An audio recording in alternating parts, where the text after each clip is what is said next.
Welcome, dear friend, and thank you for choosing this quiet place to rest your thoughts. The story that follows is a gentle offering, a soft and peaceful sanctuary crafted to help you find gentle contentment and drift peacefully towards sleep. If this tale brings you comfort, a simple like, a kind subscription, or a warm comment helps this quiet corner of the world to grow. Tonight we will be visiting the Cirrus Eyrie, a tranquil dwelling built high above the clouds. Prepare to be enchanted by an apothecary who gathers calming mists and the gentle magic of a world bathed in soft diffused light. Allow this tale to be a soft blanket for your mind, a quiet path leading you to deep and restorative rest. Chapter 1. The Woven Ascent. A journey's end is a lovely thing, especially when the path has been a kind and unhurried one. Phial's feet, which had carried him over soft earth and through quiet vales, now brought him to the base of the great trees. They were larger than any he had ever seen, their trunks colossal pillars of smooth pale bark that seemed to hold up the sky itself. Their highest branches were lost to sight, veiled in a soft white blanket of cloud. This was the beginning of the Cirrus Eyrie, a place spoken of in gentle whispers, a sanctuary of profound quiet. The ascent began with a ramp of the same pale silvery wood, spiraling gently around the widest of the tree trunks. The air grew cooler and cleaner with every step, the scent of damp soil and foliage giving way to something lighter, purer. Soon he reached the first of the great platforms, a wide circular expanse of wood nestled securely in the tree's embrace. From here, a bridge of thick, woven fibers stretched across the open air to another platform on a neighboring tree. It looked wonderfully sturdy, and it swayed with a slow, gentle rhythm in the sighing breeze. Stepping onto the bridge, Phial felt a pleasant, buoyant sensation. It was like being rocked in a slow, steady cradle. He paused in the middle, his hands resting on the soft, thick ropes of the railing. Below him, the world he had walked through was already becoming a soft, green tapestry. The sounds of the lowlands, the distant call of birds, and the rustle of undergrowth were gone, replaced by the hushed whisper of the wind moving through the immense upper branches. This sound was a deep and peaceful sigh, the breathing of the ancient trees themselves. As he continued crossing from one bridge to another, he entered the clouds. It was not a cold or damp experience, but a warm and welcoming one. The mist that enveloped him was thick and pearlescent, swirling around him in soft, gentle eddies. It carried a wonderful scent, clean and sweet, like the air after a summer shower on a field of clover.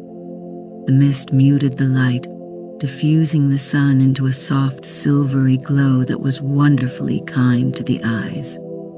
It felt as though he were walking through a waking dream.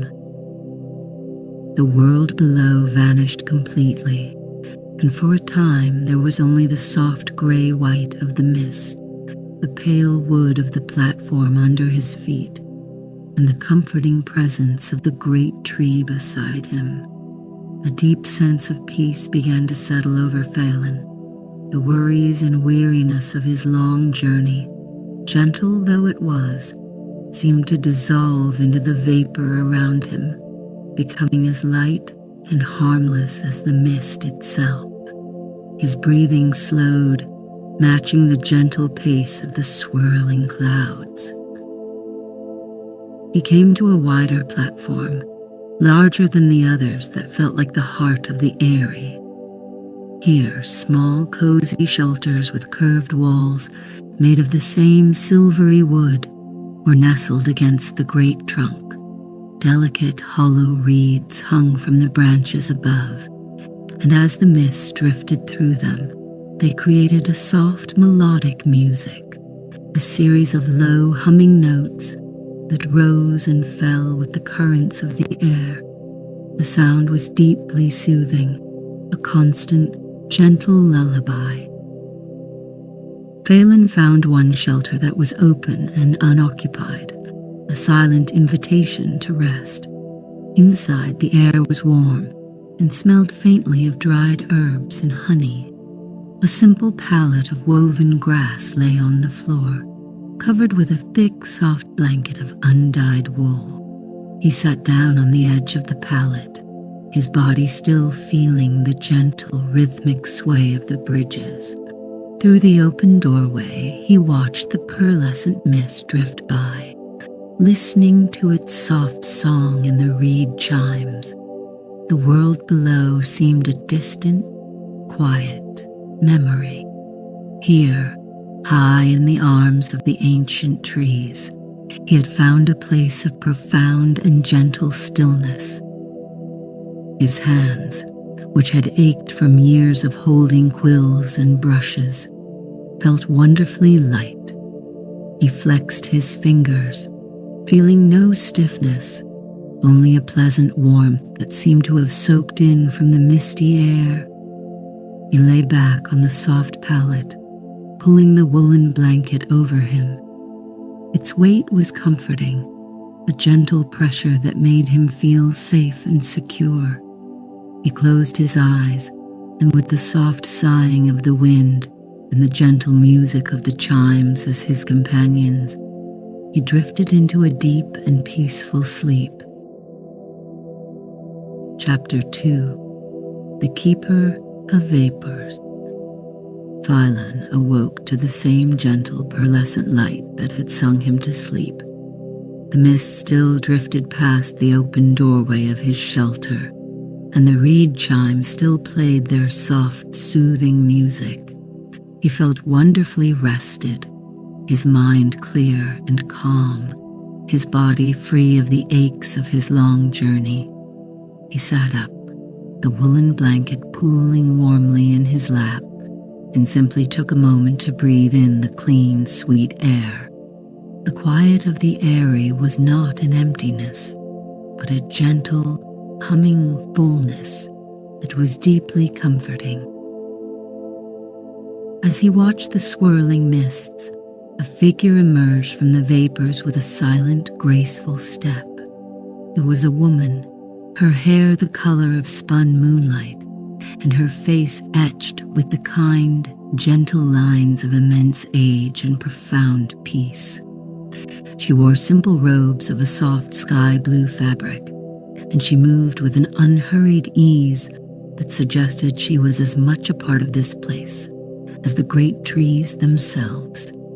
This, Phial knew, was Anwen, the keeper of this high sanctuary. She held a small, handcrafted wooden tray, upon which sat 2 steaming ceramic mugs. She approached Phial's shelter and offered him a small, warm smile, a gesture of pure and simple welcome. She set the tray down on a low, smooth table just inside the doorway, and then gestured for him to take a mug. Phial accepted it gratefully, its warmth seeping pleasantly into his hands. He took a sip. It was a tea of some kind, tasting sweetly of honey and a tart, fragrant berry he had never encountered before. It was the most comforting drink he had ever tasted. Anwen took her own mug and sat on a small woven stool near the doorway, her movements slow and deliberate.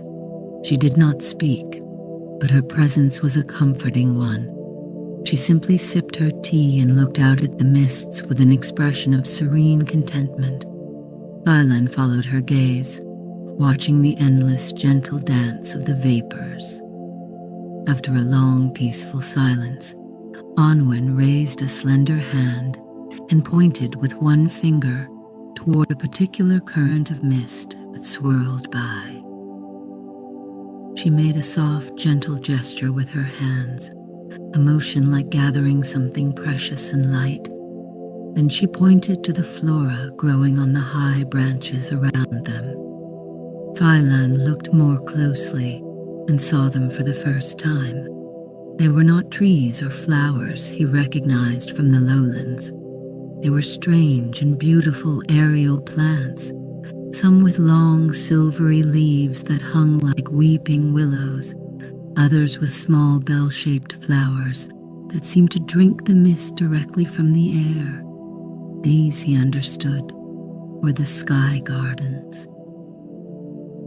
Onwin's gestures were a form of gentle explanation, a silent story.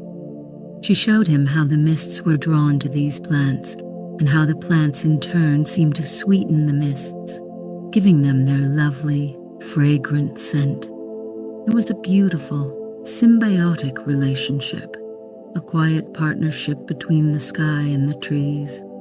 She then gestured toward a large, smooth gourd that rested beside her, its inside hollowed out and polished. With another slow, deliberate movement, she mimed holding the gourd up and gently scooping a swirl of mist into it. Phial understood. Onwin was the apothecary of the mists. She did not mix potions from herbs and roots, but gathered the very air itself, harvesting the different vapors that drifted through the high branches of her home. It was a form of magic so gentle and natural, it was almost invisible, a quiet art of listening and receiving. The profound peace of the Eyrie was not an accident. It was cultivated, nurtured by the serene keeper and her unique gardens. He watched as she took another slow sip of her tea, her eyes full of a deep, quiet wisdom. She looked at Phelan, and her gentle smile returned. It was a smile that said he was welcome, that he could rest here as long as he needed, and that the quiet gifts of the Eyrie were here for him to share. He felt a deep sense of gratitude wash over him, a feeling as warm and pleasant as the tea he held in his hands. They finished their tea in a comfortable, shared silence, watching the clouds drift by. The gentle music of the reed chimes continued its endless song, a perfect accompaniment to the quiet companionship. Phial felt no need to ask questions, no need to fill the quiet with words. Everything he needed to know was being communicated in the warm offering of tea, in the gentle gestures, and in the profound, peaceful atmosphere that Onwin so clearly nurtured. He was in a place of healing, tended by a keeper of profound kindness. Chapter 3. The Language of Mists. The days that followed settled into a gentle, soothing rhythm. Phial found that his lifelong habit of observation, honed by years as a scribe, served him well in the Cirrus Eyrie. He began to notice the subtle differences in the mists that Onwin gathered. Some were thick and opaque, like the pearlescent vapor that had first welcomed him. Others were more translucent, little more than a shimmering in the air. Each had its own unique character, its own quiet personality. Onwin became his gentle teacher, guiding him not with words, but with shared experience. One afternoon she led him to a cluster of the reed chimes that hung from a low-hanging branch. She gestured for him to simply stand and listen. As a current of the familiar pearlescent mist drifted through the hollow reeds, it created the low humming music he had come to associate with the Eyrie's peace. He felt the sound as much as he heard it, a calming vibration that seemed to settle deep in his bones. Then, a new kind of mist began to drift toward them. It was thinner, almost invisible, save for the way it made the light bend and shimmer. As this vapor passed through the chimes, the music changed. The sound became higher, a series of soft, clear bell-like notes, like tiny chimes being struck by a gentle hand. Anwen looked at him and smiled, then touched her fingertips to her temple, a gesture of quiet thought. This mist, Philan understood, was for clarity, for gentle contemplation. She showed him how to discern them by scent as well. The pearlescent mist, which he now knew she called the mist of quietude, always carried that clean, sweet smell of cool air and damp leaves after a rain. The new, shimmering mist had a different fragrance, a dry and pleasant scent like that of old paper and sun-warmed wood, a scent that reminded Philan of the quietest corners of the library he had called home. Each mist had its own story, its own gentle purpose. His lessons were never chores, but shared, meditative activities. Anwen would show him how to care for the sky gardens, gently wiping their silvery leaves with a soft, damp cloth, or guiding a new tendril to wrap around a branch. His hands, once accustomed to the meticulous grip of a quill, learned a new, softer touch. He found a profound satisfaction in these simple, nurturing tasks, a quiet joy in helping to maintain the beauty of this tranquil place. One afternoon, Anwen brought out a large bundle of what looked like folded silk. It was incredibly light and soft to the touch, and it shimmered with a faint silvery light. She began to unfurl it, and Philan helped, their hands working together in a slow, easy rhythm. It was a large, fine-meshed net, woven from a fiber so delicate it seemed to have been spun for moonlight. Anwen carried it to the edge of the platform, and with Philan's help, began to attach its corners to the high branches of the tree. It was a net for catching the mists. As the pearlescent mist of quietude drifted by, some of it would pass through the net, but tiny shimmering droplets would condense on the fine fibers, gathering like a necklace of dew. It was a slow, gentle process of harvesting, causing no harm to the mists themselves, simply inviting them to share a small part of their essence. Philan watched, mesmerized, as the net slowly began to glisten with collected vapor. He was learning the language of the Eyrie, a language spoken in scent and sound, and the gentle touch of mist on a silken thread. Chapter 4. The Somnus Drape. As twilight began to settle over the Eyrie, the quality of the light changed. The soft, silvery glow of the day deepened into a palette of gentle violet and dusky rose. The sea of clouds below became a landscape of soft purples and deep blues. It was a time of profound peace, when the sighing of the wind in the great trees seemed to grow even quieter, and the music of the reed chimes became more subdued, more melodic. It was during this magical hour that Anwen gathered the rarest of her mists. She came to Philan's shelter, her serene face bathed in the twilight's gentle colors. She beckoned him with a soft gesture, her eyes holding a look of quiet invitation. He followed her to the widest part of the main platform, a space that was open to the sky and surrounded by the most fragrant of the aerial flora. Here, a low pallet of thickly woven sweetgrass had been laid out, its surface soft and inviting. Anwen gestured for him to lie down, her gentle smile a promise of deep comfort. Phelan lay back on the pallet, the scent of the sweet grass rising up to meet him, a lovely fragrance of summer sun and contentment. He looked up at the deepening sky, a canvas of shifting, gentle colors. Anwen stood near the edge of the platform, holding one of her polished gourds. She was watching the air with a focused stillness, waiting. Philan waited with her, his body relaxed, his mind quiet and open. Then he saw it, drifting slowly towards the Eyrie from the highest reaches of the sky, was a new kind of vapor. It was not pearlescent or shimmering, but a rich, deep lavender in color, and it moved not in swirls, but in a slow, unfolding sheet, like a drape of fine silk being drawn through the air. As it neared, he could smell its fragrance.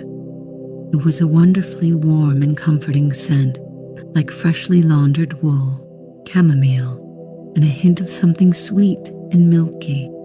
This, he knew, was the Somnus Drape. Anwen moved with her usual unhurried grace, holding the gourd up to gently collect a small portion of the lavender mist. Then she brought the gourd over to Philan. She did not ask him to drink, but simply held it near his palate and tipped it slightly. The mist flowed out, not dissipating into the air, but settling downwards, draping itself over Philan like a soft, intangible blanket. The sensation was extraordinary. The mist was weightless, yet it felt like a warm, heavy blanket being laid over him. He felt its gentle, comforting pressure settle on his limbs, his shoulders, his chest. It was a feeling of being completely and safely held. The tension he sometimes still felt in his neck and hands, a deep, residual ache from his old life, simply dissolved under the mist's soft weight. A profound sense of physical release washed over him. His breathing, already slow and calm, deepened even further. Each breath felt effortless, filling him with the warm, soothing scent of the Somnus Drape. His thoughts, which had been as clear and quiet as a still pool, now became even softer, the edges blurring into a gentle haze of contentment. The music of the chimes seemed to come from a great distance, a sweet, fading lullaby. He felt his body grow wonderfully heavy, sinking into the soft support of the sweetgrass pallet. The boundary between himself and the gentle twilight air seemed to soften. He was a part of the quiet, a part of the calm. Anwen's serene face watching over him was the last thing he saw before his eyes drifted closed. He fell not into a normal sleep, but into a deep, dreamless state of pure rest, held safely in the lavender embrace of the sky itself. Chapter 5. A Phial of Peace. Phelan awoke slowly, gently, as if rising from the bottom of a deep, calm sea. The twilight had passed, and the Eyrie was now bathed in the soft silvery light of a sky full of brilliant, silent stars. The air was cool and crisp, and he felt more deeply rested than he could ever remember being. The Somnus Drape had lifted, leaving behind a profound sense of well-being that permeated every part of him. His body felt light and supple, his mind serene and wonderfully empty of all but the present moment. He sat up, the woven grass of the pallet feeling soft beneath his hands. Anwen was seated nearby on her woven stool, her hands resting in her lap, her posture one of quiet, patient watchfulness. She gave him the same warm, welcoming smile she had offered on his first morning. In this simple, kind expression, Phial felt a sense of completion.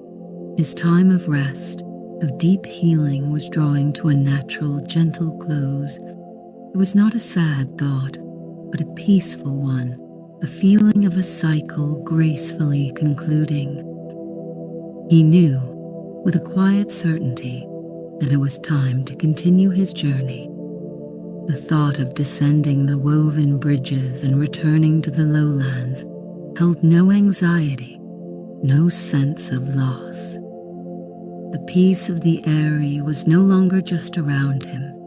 It felt as though it had settled deep within him, a calm pool of stillness that he could now carry wherever he went. He had arrived seeking rest, and he had been given a gift of renewal that was more profound than he could have imagined. He stood, his movements feeling easy and fluid. He walked with Anwen back to his own small shelter, the starlight casting soft, long shadows on the wooden platforms. Inside, Anwen picked up something from the small table. It was a phial, carved from the same pale, silvery wood as the Eyrie itself. It was smooth and cool to the touch, and stoppered with a plug of soft, tightly woven fiber. Inside the phial, a tiny, perfect swirl of the pearlescent mist of quietude drifted, a captive cloud that glowed with a faint internal light. Anwen held the phial out to him. Her gesture was simple, an offering from a friend. Phial took it, the smooth wood feeling warm and alive in his hands. He held it up to the starlight, watching the little mist whirl inside dance and swirl. He could almost smell its clean, sweet scent through the wood. It was a tangible piece of this sanctuary, a reminder of the quiet he had found here, a gentle anchor to hold onto in the world below. He looked at Anwen, and for the first time he spoke, his voice soft in the deep quiet of the Eyrie. "Thank you," he said. The words felt small, yet they held the entirety of his immense gratitude. Anwen simply nodded, her eyes full of a serene, ancient kindness. No other words were needed. The deepest forms of understanding and friendship often live in the quiet spaces between words. With the phial tucked safely into an inner pocket of his tunic, Phial made his farewell. He gave Anwen a gentle bow of his head, which she returned with a slow, graceful dip of her own. He then turned and walked toward the first of the woven bridges, his steps light and steady. He paused for a moment, looking back at the serene apothecary standing in the starlight, a guardian of peace, a keeper of gentle magic. He descended as he had ascended, through the soft, quiet air, across the gently swaying bridges. This time, as he passed below the cloud layer, he did not feel he was leaving the peace behind. He could feel the smooth, cool phial against his chest, a constant, gentle reminder. The peace of the Eyrie was with him now, a quiet song in his heart that would travel with him, wherever his gentle path might lead.